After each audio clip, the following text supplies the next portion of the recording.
আজকে আমরা কথা বলছিলাম পোকো M7 এই ফোনটি নিয়ে। মাত্র 18,000 টাকায় পাওয়া যাচ্ছে পোকো M7। 18,000 টাকার ভিতরে এই ফোনটি আমাদেরকে কি অফার করতে পারছে বা এই ফোনটিতে কি লেখেন্সি রয়েছে সেটি আজকের এই ভিডিওতে জানানোর চেষ্টা করব।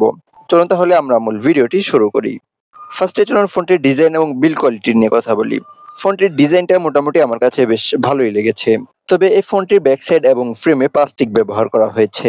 ধুলাবালি এবং পানি থেকে রক্ষা করার জন্য এই ফোনটিতে IP64 এর রেটিং থাকছে। এখানে IP66 অথবা IP68 এর রেটিং থাকলে আরো ভালো হতো। আর এই ফোনটার ওয়েট হচ্ছে 224 গ্রাম এবং থিকনেস হচ্ছে 8.6 মিলিমিটার। দুইটি ন্যানো সিম কার্ড স্লট থাকছে, তবে এইচডি কার্ড মেমোরি ব্যবহারের জন্য আলাদা কোনো স্লট থাকছে না। যদি আপনারা এসডি কার্ড মেমোরি ব্যবহার করতে চান তাহলে আপনাদেরকে একটি সিম কম্প্রোমাইজ করতে হবে। অর্থাৎ এই ফোনটিতে হাইব্রিড সিম কার্ড স্লট থাকছে। এই ফোনটির ডিসপ্লের দিকে তাকালে আপনারা 6.9 ইঞ্চিসের IPS LCD ডিসপ্লে দেখতে পাবেন। এই ডিসপ্লেতে 144 হার্টজের রিফ্রেশ রেট রয়েছে এবং 850 নিটসের HBM থাকছে আর 700 নিটসের পিক ব্রাইটনেস থাকছে। পিক ব্রাইটনেসটা আমার কাছে কিছুটা কম মনে হয়েছে। ইনডোরে খুব ইজিলি এই ফোনটির ডিসপ্লে দেখা যাচ্ছিল, তবে আউটডোরের ভিজিবিলিটি নিয়ে কিছুটা ইস্যু ছিল। এই ফোনটির স্ক্রিন টু বডি রেশিও হচ্ছে 84.9%। অর্থাৎ বলা যায় যে চিন এবং ভেজেল বেশ মোটা। আর এই ফোনটিতে কন্টেন্ট ওয়াচিং এর জন্য 1080x2340 পিক্সেলের রেজোলিউশন থাকছে, pixel density 374 ppi, expect ratio 95:9। এবার যদি এই ফোনটির পারফরমেন্স নিয়ে কথা বলি তাহলে এই ফোনটি out of the box Android 15 এ পাওয়া যাবে, যার অপারেটিং সিস্টেম হিসেবে থাকবে HyperOS 2। আর ফোনটিতে চিপসেট হিসেবে ব্যবহার করা হয়েছে Qualcomm Snapdragon 685 এর মতো চিপসেট, যেটি 6 ন্যানোমিটার ফেব্রিকেশনে তৈরি করা। এছাড়া এই ফোনটিতে অক্টা-কোর CPU থাকছিল, যেখানে 4x2.8 GHz Cortex A73 এবং 4x1.9 GHz Cortex A53 থাকছে। আর জিপিইউ হিসেবে থাকছে Adreno 610। Qualcomm-এর এই চিপসেটটি দিয়ে মোটামুটি ভালোভাবেই গেম প্লে করা যায়, তবে লং টাইমে ফোনটি বেশ গরম হয়ে যায়। দেন হাই গ্রাফিক্সের গেম যেগুলো রয়েছে সেগুলো হাই সেটিংসে খুবই ইজিলি খেলা যায় না।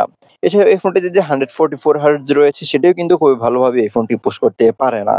ফ্রি ফায়ারটা আপনারা মোটামুটি হাই সেটিংসে এই ফোনটি দিয়ে স্মুথলি খেলতে পারবেন। আর এই ফোনটির হ্যাপটিক ফিডব্যাকও মোটামুটি বেশ ভালোই ছিল। আর এই ফোনটি 18,000 টাকার ভিতরে IPS LCD ডিসপ্লে অফার করছে, যেখানে আমার কাছে মনে হয়েছে যে AMOLED ডিসপ্লে অফার করলে আরো ভালো হতো। দেন এই ফোনটিতে সিঙ্গেল ক্যামেরা থাকছে, যেটি থাকছে 50 মেগাপিক্সেল 1.8 অ্যাপারচারের একটি ক্যামেরা। তার সাথে একটি AI লেন্স থাকছে। আর এই ক্যামেরা দিয়ে সর্বোচ্চ 1080p 30 fps এ ভিডিও রেকর্ড করা যাবে। আর এই চিপসেটটি দিয়ে 60 fps বা 4K তে ভিডিও রেকর্ডও করা যায় না।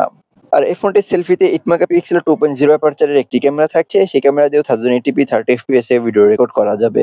ছবির কোয়ালিটি মোটামুটি বেশ ভালোই ছিল, তবে ডিটেলস এর পরিমাণটা আমার কাছে কিছুটা কম মনে হয়েছে। আর লো লাইটের ছবিতে বেশ নয়েজ চলে আসছিল। কন্ট্রাস্টের পরিমাণটা মোটামুটি ঠিকঠাকই ছিল আর কিছুটা হালকা ওয়ার্ম টোন ছিল। এক্সপোজার ব্যালেন্সটা মোটামুটি ভালোভাবে হ্যান্ডেল করতে পারছিল এই ফোনটা। 3.5 মিলিমিটার হেডফোন জ্যাক নেই, তবে এই ফোনটিতে কিন্তু সিঙ্গেল বটম ফাইং স্পিকার ইউজ করা হয়েছে। ডুয়েল ব্যান্ড ওয়াইফাই সাপোর্টের সাথে ব্লুটুথ ভার্সন হিসেবে থাকছে 5.0। আর এই ফোনটিতে কিন্তু NFC সাপোর্টার রয়েছে। সাইড মাউন্টেন ফিঙ্গারপ্রিন্ট সেন্সর থাকছে। এছাড়াও এই ফোনটিতে accelerometer sensor, compass sensor, virtual proximity sensor থাকছে। তবে মেবি এই ফোনটিতে জাইরো সেন্সরটা থাকছে না। আর এই ফোনটি লং টাইম ইউজ করার জন্য কিন্তু 7000 মিলিঅ্যাম্পারের একটি ব্যাটারি থাকছে। এই ব্যাটারিটিকে চার্জ করার জন্য 33 ওয়াটের একটি চার্জার থাকছে। আপনারা চাইলে এই ফোনটি অ্যাজ আ পাওয়ার ব্যাংক হিসেবেও ব্যবহার করতে পারবেন।